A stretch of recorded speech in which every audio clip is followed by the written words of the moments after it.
Hello everyone. I am Alice of KHR Arts and Cloud Orchid Publishing, and today I am going to give y'all my book review on The Commoner by John Burnham Schwartz. Now, this particular book is a work of fiction, so the actual story itself is not based on historical events. So the main storyline that takes place in this story is the main character, a woman named Haruko, falls in love with the crown prince of the emperor. And this never happened. This is a pure work of fiction. However, the historical reference that does take place in this story is of life in Japan after World War II. So this talks a lot about the shame and the rebuilding that Japan had to endure after World War II, as well as what exactly was going to happen with their society, with the emperor and politics and the military and all of that. So this is an awesome window into that time period and what exactly was going on in the country post World War II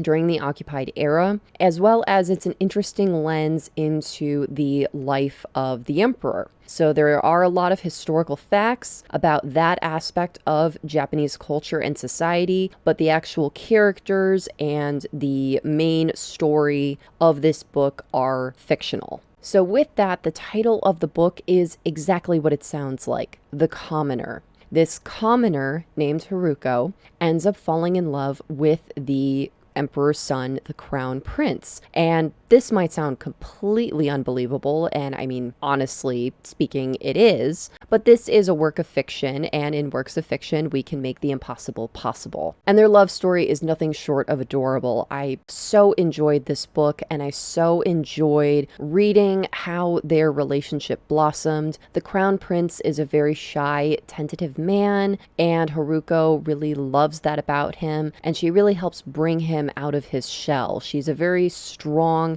independent woman, and she's kind of held down by a lot of the expectations of her family, especially her father, and then society at large. Falling in love with the emperor's son and being this very powerful woman in terms of personality and spirit is just such a great combination with the crown prince in really helping him come into his own. The story does progress where they, spoiler alert, do get married, and she becomes empress and he becomes emperor, and we get an inside look into what exactly that's like. So the ceremonies that take place, a lot of the cultural references around what it means to be empress and emperor and what their daily lives look like. And I am a buff in terms of Japanese culture and history, but I also learned a lot reading this book. It is important, of course, not to take works of fiction as purely historical documents. Always make sure that you do your research and back up facts that you learn in books in order to make sure that they are factual and not just parts of the work of fiction. So do take some of those references with a grain of salt in this book, since it is a work of fiction, but overall it is fairly accurate, as well as there are aspects of daily life in the palace that nobody knows because it is considered the secret city in that it is shrouded in mystery. The emperor is not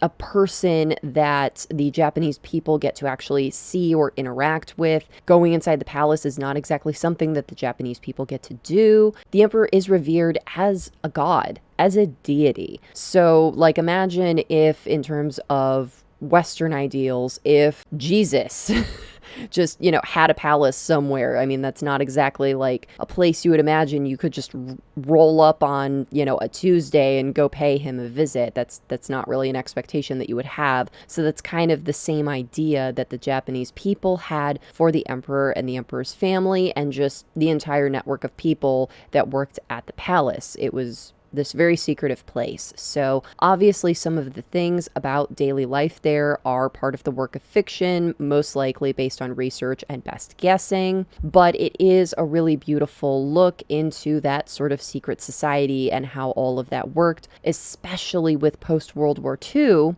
due to the fact that the military was disbanded during that time period, and also the emperor lost a lot of his reverence with the Japanese people with such a huge blow to them having that big loss, as well as some of the requirements that the American military had with Japan in order for them to become our ally and not a conquered people. So learning about all of that was so interesting and made this such a great read. But what I also really loved is that further on in the story, we also get to see their children. And then they go through this same process where the now emperor's son, the new crown prince, has to go through this same process that they did with finding a suitable wife and him kind of fighting back with, father, you married a commoner, I should be able to marry whoever I want, and them kind of having to push back and be like, well, yeah, but she still has to be suitable, and kind of learning about that whole culture of what exactly constitutes as a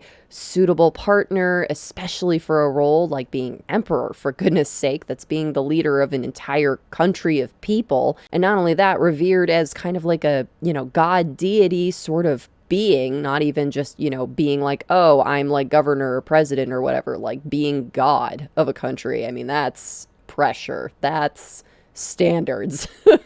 So just going through all of that and also seeing that through their eyes of the, well, yeah, we did that, so, that was okay for us, but it wasn't, it's not okay for you, was a really interesting thing to see, because even if you take that same sort of scenario and break it down to a more realistic worldview of just basic parents dealing with their children, being like, yeah, I may have done dumb stuff like that when I was a kid, but that doesn't make it okay for you to do it, sort of thing. So it's very relatable, even though it's on this very grand scale that none of us can ever imagine. There are still very relatable human aspects to this story, and I just love how those aspects are side by side in this story, that we have the most fantastical, revered, royal elements of Japan, but also these very human, basic stories that we all know and live in our daily lives. Coming together makes for such a great work of fiction. I do highly recommend this book, especially if you're new to Japanese culture and Japanese history. It's a great window into what that time period was like, as it's a very volatile time period in Japanese history, and it's the one that most people know best. Most people are most familiar with the Meiji period as well as the occupied Japan period of history, as it's the more modern part of history, while still having a lot of those traditional aspects that a lot of Westerners romanticize today. So it gives you that familiarity, whereas even though feudal Japan does have a lot of popularity in Western culture, it is something that's a lot harder for Westerners to understand, due to that the culture and the politics and all of that is just so vastly different from what we know with our own structure and politics and day-to-day life, as well as it's so far into the past, it's so far removed from our modernity, and then on top of it you have a completely different type of culture that can be really hard for people to grasp. So I highly recommend this book because it does have those more modern aspects that people are more familiar with, so that you're able to balance learning these new aspects of the history and culture while still having that familiarity to fall back on, so that you can relate to the story and relate to what's happening with these characters and what their motivations are and why. This story is also so beautifully written. It's written in the first person from Haruko's point of view. It's so easy to dive into. The language is a bit more simplistic than I would normally expect from a Japanese historical fiction novel, but that also made it for a really easy, fast read. So definitely not in terms of any sort of negative aspect. The simple style of writing I would definitely attribute to making this just the kind of read that you can just pick up and go and pick up and put down as you need. It's easy to pick up from where you left off. It's not difficult to really understand what's going on with the characters and their thoughts and motivations, as well as it's really awesome to have a story that's from